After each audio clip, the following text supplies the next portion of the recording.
Bonjour à tous, j'espère que vous allez bien. On se retrouve pour le brief du lundi 27 juin 2022. Je tiens à le répéter, il ne faut pas rejoindre l'école via le Patreon maintenant, attendez absolument le 1er juillet. Et du coup, en attendant, vous pouvez rejoindre la newsletter qui est totalement gratuite. Je vais bientôt vous sortir la prochaine vidéo. Donc simplement, il y a un lien en description, vous cliquez juste dessus, donc c'est le Tron Contact.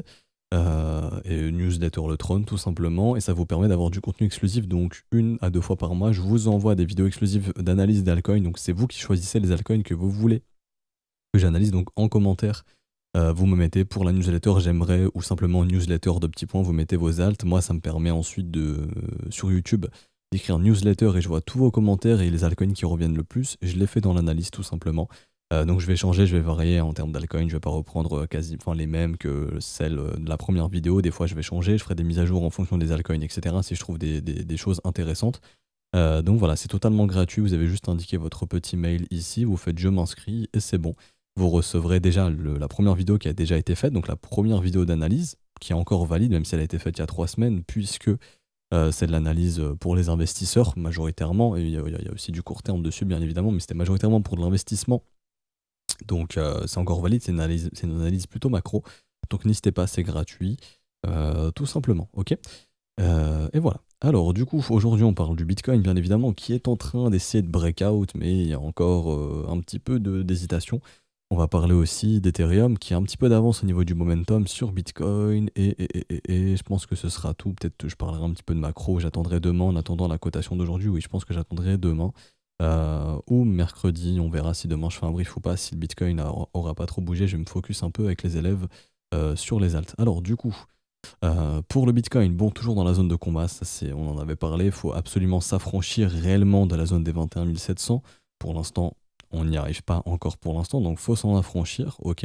Une fois que ce sera fait, on aura une prochaine résistance qui sera quelque part par là, donc plus précisément vers les 22 500 à 23 100. Je dis quand on aura franchi cette résistance, je parle des 21 700, mais je sais pas si ça va arriver, bien évidemment. Si ça arrive, voilà, faut que j'utilise le si. Si ça arrive, prochaine résistance, 23 300. Si on passe cette résistance ici, on est en chemin libre vers environ 28 500 de ce que nous dit le volume profile, parce qu'on a un gros creux ici. Et du coup, si jamais on arrive à s'affranchir de la résistance, mais qu'on a ici une structure qui indique le contraire, qui est en gros une structure qui annonce de la faiblesse, hein, ça serait une anomalie, parce que normalement, une fois qu'on vient breaker cette résistance, vu qu'il n'y a plus grand chose au-dessus de notre tête avant justement les 28 000 dollars, on va dire, donc le précédent support qui fait résistance maintenant, ça serait une anomalie. Ça voudrait dire qu'en gros, on est juste venu capturer la liquidité des vendeurs, que tout le monde a vu qu'on a cassé cette résistance et qu'au-dessus de notre tête, il n'y a rien, et que du coup, c'est le trade facile. J'achète et à 28 000, je prends take profit. Si tout le monde prend ce trade-là, il va se passer quoi? Simplement, on va dégager les vendeurs, on va capturer un paquet d'acheteurs ici, et le marché va se retourner. Et derrière, il n'y aura que des acheteurs bloqués, puisque les vendeurs ici auront été sortis, et ils auront le luxe de sortir à break-even, ou même de faire du gain par la suite. Et les vendeurs ici, là, qu'on est en train de bloquer, eux aussi, si on revient, ils auront le luxe de sortir, et si on repasse dessous, cette zone aussi, ce serait hyper bearish, puisque là, tous les acheteurs d'ici seront coincés également. Et c'est ce qui fait qu'on sera passé dans un état de marché où on aura bloqué des vendeurs ici et on aura bloqué des vendeurs ici, où on aura permis aux vendeurs de sortir sans perdre, voire en gain par la suite, et en plus de ça, on aura rebloqué des acheteurs. Donc l'objectif, ce sera de venir nettoyer ces creux et nettoyer ces creux ici. Donc moi, ce que j'attends de voir, c'est déjà de voir si on peut, ok, casser cette zone. Ok. Si on y arrive, prochaine étape, c'est là-bas. Et là, ce qui m'intéresse vraiment, pour penser plus de retracement au cours de l'été, parce que les indices américains sont peut-être dans cette optique-là de retracer cet été. On le verra aussi sur les GAFAM, je pense mardi ou mercredi quand je vous en parlerai. Mais on est peut-être à l'aube d'un retracement d'été. Et du coup, s'il y a des signes de faiblesse au-dessus de ça, c'est pas bon en fait. Ok. Par contre, si on vient au-dessus de ça et qu'on a des signes de force aussi, donc type structure de continuation, DW, etc., ça c'est hyper bon signe. Ça voudrait dire que oui, en effet, on peut se diriger vers la prochaine résistance qui sera environ vers 28 et avec un point de contrôle actuellement vers les 30 300 dollars, donc une grosse zone résistante ici.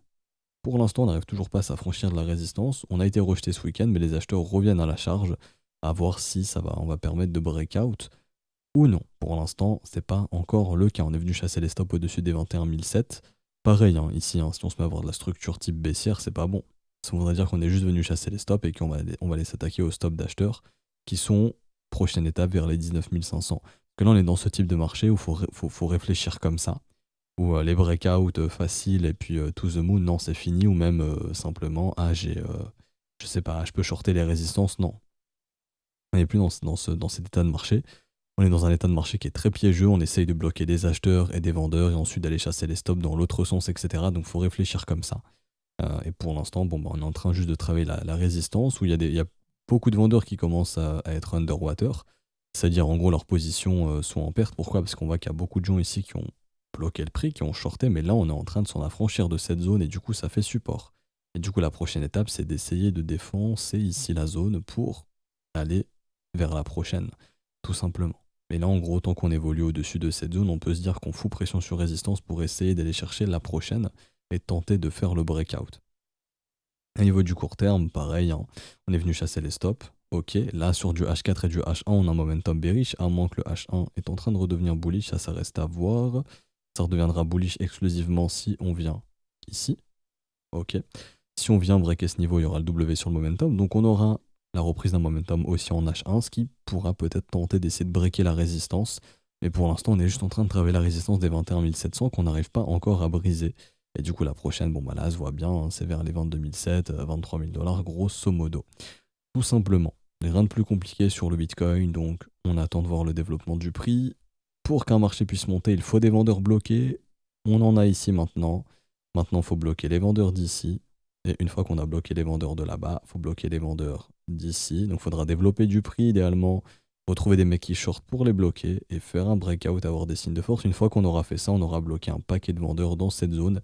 Et c'est ce qui fait qu'on pourra aller s'attaquer à la zone des 28 000, 30 000 $ environ. Tout signe de faiblesse, je le répète, au-dessus de ces zones ici, c'est hyper mauvais signe et ça annonce potentiellement une chasse vers les 19 et peut-être même un retest du bottom vers les 17 ou 18 000 $. Mais pour l'instant, on voit que les acheteurs sont plutôt forts ici et arrivent à pousser le marché, tout simplement. J'ai fini pour Bitcoin, rapidement, elle est peut-être au niveau de l'order flow. C'est vrai que le sentiment commence un petit peu à changer. On commence à avoir des fundings négatifs sur les dips, les ratios short qui sont pas mal remontés. Sur Bybit, on a un ratio short plus important que le ratio long. Sur Binance, ce week-end, on a le ratio short qui a bien chuté. Donc ici, il y a beaucoup de mecs qui se sont fait sortir du côté de leur short. Ici, là, sur cette accélération. Et du coup, qui ont dû clôturer leur short. Parce qu'ici, on voit une grosse chute aussi au niveau de l'open interest. Donc je pense qu'il y en a beaucoup qui ont dû voir leur short fondre, en fait. Enfin, qui ont clôturé leur short, tout simplement. Et du coup, là, le ratio long est repassé devant. Donc, il faut voir si le ratio short peut repasser devant. Ça reste à voir. Au niveau du sentiment, le doute commence à s'installer. Donc, c'est vachement intéressant. C'est ce qui fait que maintenant, les gens ont plutôt tendance à essayer de shorter les mouvements baissiers. Donc, c'est ce qui fait qu'on peut capturer des vendeurs sur les dips pour essayer de pousser un petit peu plus. Donc, ça, ce sera à surveiller également. Mais je vois pas d'autre chose à dire, honnêtement, ici, du côté de l'order flow, ici, sur le BTC. C'est juste que voilà, les ratios short arrivent à remonter pas mal. Donc, les gens commencent à shorter pas mal le Bitcoin, même s'il y a toujours des gens qui essayent de l'acheter, bien évidemment. Ce que je veux dire, c'est que pour l'instant, le développement du prix qu'on est en train de mettre en place, il est favorable à des vendeurs qui sont peu à peu bloqués, et ce qui fait qu'on pourrait aller squeezer un petit peu de vendeurs plus haut. Maintenant, il faut s'affranchir de la résistance, rien n'a changé à ce niveau-là. Et du coup, Ethereum qui a un petit peu un temps d'avance, puisque Ether, lui, il a déjà breakout, il est déjà sorti de sa zone de combat, il a fait son chemin tranquille, et il a même développé une divergence haussière. Donc là, Ethereum, actuellement, à l'heure où je vous parle, il a repris déjà un momentum qui est haussier, ce qui peut favoriser les attaques haussières. Et ce qui veut dire que les vendeurs n'ont plus la force du mouvement en daily, et que donc ça augmente aussi les probabilités de retracement tant que ce momentum n'est pas récupéré du côté des vendeurs. Ok ? Et du coup, ici, on est venu aussi chasser les stops, les derniers stops qu'on peut trouver, côté vendeur au-dessus des 1260 $ environ. Ce qu'il faut, c'est pas faiblir ici. Si on faiblit, ça veut dire qu'on est juste venu chasser les stops, que le breakout il est bidon et qu'on va se réattaquer aux acheteurs. Et donc pour se réattaquer aux acheteurs, il faut aller sous les 1035 et ensuite sous les 880 $.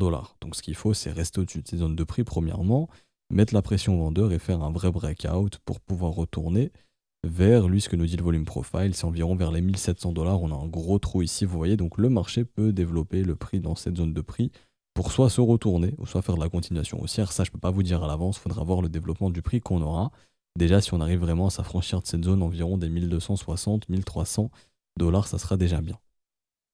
Et Ether, pas grand chose d'autre à dire. Sur une échelle weekly, on n'a pas de signe de retournement assez puissant, on n'a pas une grosse pattern de retournement ici. Déjà, d'arriver à de réussir à refaire des nouveaux plus hauts serait intéressant, donc d'essayer de faire un plus haut comparé à la semaine dernière, ça serait bien. D'essayer de clôturer plus haut que la semaine dernière, ce serait déjà une bonne chose. Mais pour moi, le vrai test, hein, c'est d'essayer de clôturer au-dessus en weekly des 1450. Si c'est le cas, ça voudra dire que en weekly, tous les vendeurs d'ici sont bloqués, tous ceux qui auront vendu ici seront bloqués. Donc déjà sur les contrats perf, c'est-à-dire que ceux qui ont shorté, bah, on peut essayer d'aller les liquider plus haut. Mais aussi également ceux qui auront vendu sur le marché spot, bon bah vont devoir racheter plus cher.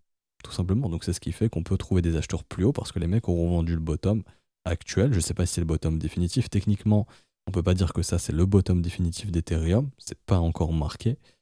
C'est peut-être le cas, hein, mais l'analyse technique ne nous confirme pas ça. Et également, bah, ça voudrait dire que ouais, ces mecs, on peut les forcer à racheter plus haut pour leur revendre plus haut ce que les gros ont pu racheter plus bas pour pouvoir racheter plus bas par la suite. Donc imaginons, on a un rebond, ceux qui ont capitulé ici bah, décident de racheter par exemple là-haut, sauf que c'est le nouveau top, et puis voilà, on pourra revoir un truc comme ça jusqu'à poser un bottom plus long terme par la suite. Possiblement, là c'est vraiment, j'ai donné une idée, hein, c'est pour que vous puissiez essayer de comprendre comment peut fonctionner le marché avec tous ceux qui ont vendu à perte sur les bottoms. Ça, par exemple, je vous l'avais déjà montré sur Glassnode, mais voilà, les records de vente à perte sur Bitcoin, en des milliards et des milliards qui ont été vendus à perte. Il n'y a jamais eu autant de ventes à perte sur le Bitcoin d'ailleurs. Donc ça, c'est des milliards qui peuvent, enfin des gens qui peuvent racheter plus haut du coup. Donc de la smart money qui a pu acheter les ventes à perte, ils poussent le prix plus haut par exemple, ils redistribuent plus haut, et ensuite leur but ce sera de peut-être racheter plus bas pour que les gens puissent repaniquer, etc., etc. Mais dites-vous que toutes ces ventes à perte, ça pour des gros poissons, c'est des opportunités d'acheter. Quand il y a un vendeur, il y a un acheteur en face. Donc, vu qu'il y a des gens qui ont vendu des milliards à perte, ici il y a des gros qui ont racheté. C'est pas parti dans le vent, vous pouvez pas vendre dans le vent. Quand vous vendez quelque chose à quelqu'un. Le Bitcoin, vous le vendez à une autre personne qui l'achète. Donc on sait ici qu'il y a des gros qui ont acheté pour des milliards de Bitcoin sur cette panique, ici là. Et que du coup, bah, c'est ce qui fait que si on pousse les prix plus haut, les mecs qui ont vendu à perte ici, qui ont paniqué, que se sont dit le Bitcoin, je vais le racheter plus bas, par exemple, bah, on va peut-être les forcer à racheter plus haut. Les gros qui auront racheté ici, la panique, eux peuvent peut-être revendre plus haut, faire du bénéfice, les mecs vont craquer, vont racheter plus haut, et derrière, nouveau mouvement baissier, et les mecs, on les refait craquer pour les refaire vendre plus bas et racheter encore moins cher ce qu'on leur a fait racheter ici.